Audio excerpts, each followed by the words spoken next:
Hello friends, welcome back to the 10th part of the series where we'll be creating an Instagram clone in FlutterFlow and Supabase. So in the previous video, we learned how to implement the functionality to allow users to upload new posts. In this video, we'll be learning how we can get our posts from our Supabase table and reflect it in our homepage in our FlutterFlow app over here. So let's see how we can do it right now. Alright, so we first want to go to our home page, and in the widget tree of our home page, we want to scroll to our post container right here. So at this stage, I think it's the perfect time to introduce the concept of components. So what exactly is a component in FlutterFlow? Well, a component is a reusable widget, and once you design the widget once, you can use it throughout the app to save time, ensure consistency, and make it easier to maintain as well. And whenever you edit the component, it also reflects in all the other instances of component in your app. So a great candidate for our first component is this post container over here, which basically is the post. So we want to use this post in our home page as well as in the post detail page whenever the user clicks on any post. So we should make our post container a component in order to be able to reuse it in both the home page as well as the post detail page. So how can we make a component? Well, in FlutterFlow it's very simple. We can right click on the post container, and over here you can see that there's an option to convert to component. So it's the diamond icon. We'll just click on that.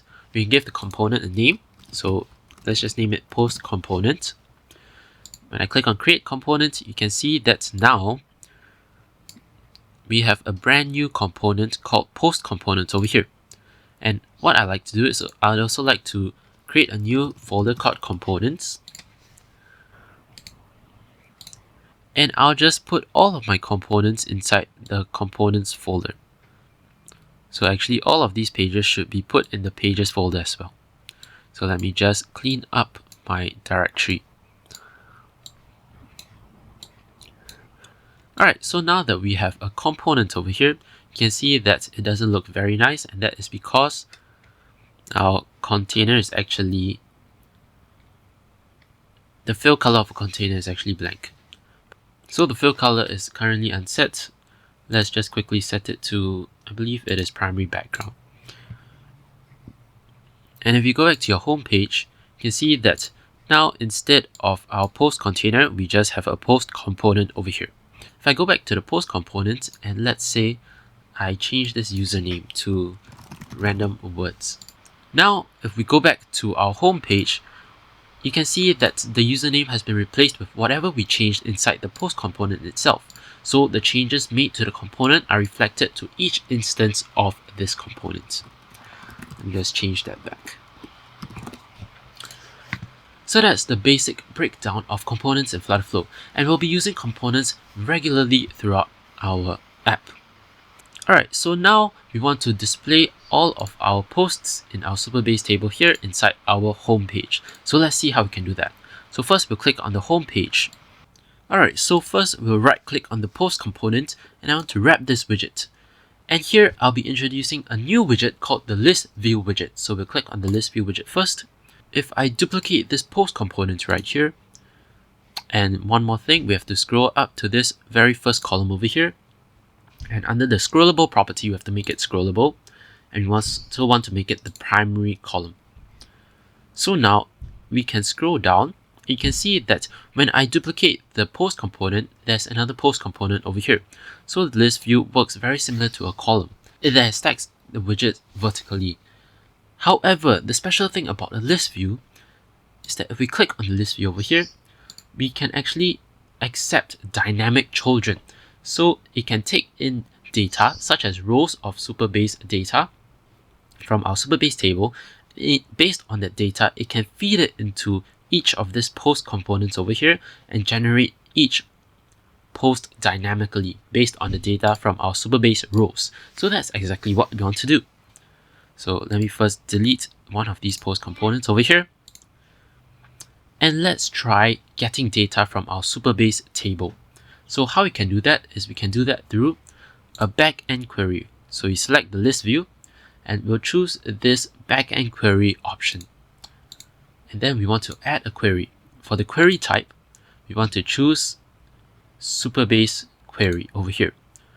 For the table, we want to choose a post table, and we also want to return a list of views since we want to get all of the posts that we have in our Supabase table.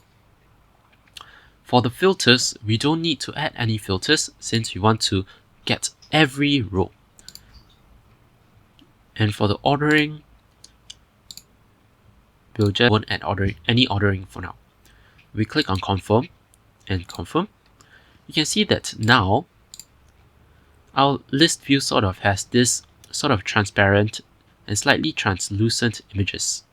And this is just FlutterFlow basically telling us that we are generating these widgets dynamically, these components dynamically. So each of these post components corresponds to each row in our Supabase table. And just a quick note, I like to add some bottom padding of, let's say, 16 to the post so that there's some spacing between them. So now let's see what happens when we test it out. Alright, so test mode is just loaded up, and if we can see, we have 2 posts which corresponds to the 2 rows in our Supabase table. However, although we have 2 post components over here, the data has not been linked up to reflect in the UI over here, since it's still the default username, description of post, and the default image. So in order to do that, we can go back to our FlutterFlow project. So in order to pass the data into our post component, we have to go back to our post component, and we have to click on our post component. And what we have to do is we have to add a component parameter. So in one of the previous videos, I introduced you to page parameters. And this is basically the same concept, but instead we're passing data from one page to a component. So what we want to do is we want to add a component parameter.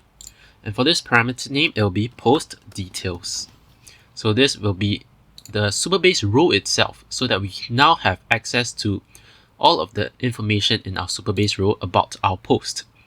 For the type, it will be of type Supabase row is required, and the table name will be the posts table. So if you click confirm, and now you can see that there's an error over here, a component parameters error, saying that the post component does not have a value for the parameter post details. Since we created a new component parameter and made it a required parameter, there's now an error because we did not pass anything into that parameter in our home page. So we have to go back to our home page, and we have to go all the way down to our list view and our post component over here. So if we scroll down, now you can see that there's this new field for post details. So this was the component parameter that we created just now. So now we want to pass some data. So it will be the posts row, and it will simply be the Supabase row. So the post row is the Supabase query that we did just now. And this is getting the specific row for this specific post. So we can click on confirm, and now you should see that the error will disappear. Yep. So one more thing that we have to do is we have to go back to our post component, and now that we have access to the data, we can reflect it inside our UI over here. So for this, instead of username, it will be post details, and for now we can just put it as posted by, but in the next videos we'll be seeing how you can replace it with the username itself. So we'll just replace it with posted by. You can see that you have to give it a default variable.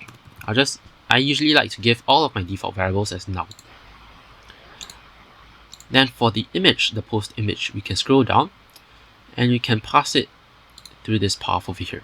So it will be under post details, and for the Supabase row field, it will be the image path. For the default variable, you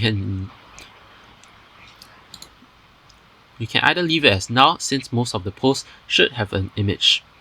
But if you just want to play it safe, we can go back to our edit profile page, or rather our new post page, and we can copy this default variable value.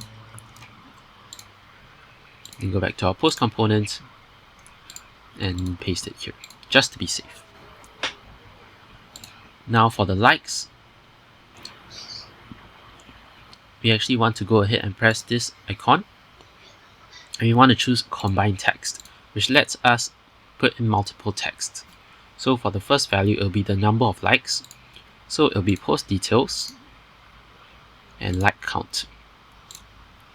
Then we want to add a new text, then we'll type in space, then likes.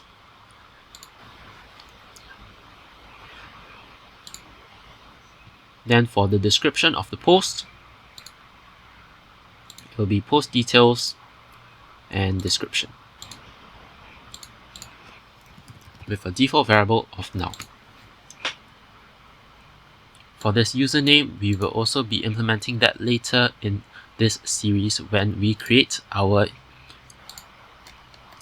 user data table. But for now, we'll just leave it as username. Alright, so that's basically all that we have to do to link up the data to our post component. So we can go ahead and reload our test mode, and we should see that now instead of having the default values, we should see our posts populated with data from our Supabase table.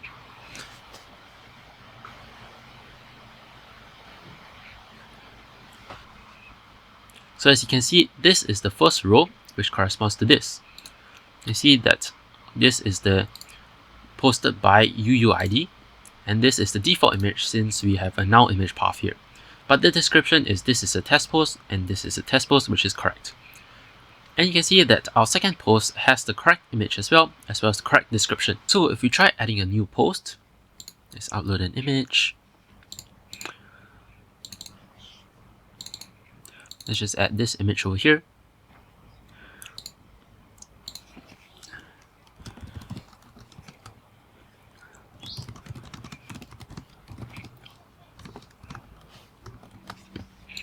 And we share, we can see that the new post is also reflected here in the home page as well as in our Supabase database as well. Alright, so that's it for today's video. So let's quickly recap the concepts, the key concepts that we learned in this video. So the first key concept that we learned is components in FlutterFlow. So components are really useful in FlutterFlow and are commonly used as they give us an avenue to create reusable widgets that will be used multiple times in our app and in multiple pages. And it is so powerful because when we change a component once, we change it everywhere in the app as well. So the second concept that we learned in FlutterFlow is our list view widget in FlutterFlow. The list view widget is very powerful in FlutterFlow because it allows us to generate dynamic children based on dynamic data. And the last key concept that we learned in this video was how to get data from our Supabase table, or rather the read function on a table. So this can be done through a back-end query on the list view widget, which is very simple to do in FlutterFlow. Alright, so that's it for today's video. In the next video, we'll be actually setting up our user data table so that our users can enter their profiles and edit their profiles as well. So stay tuned for that, and I'll see you in the next video.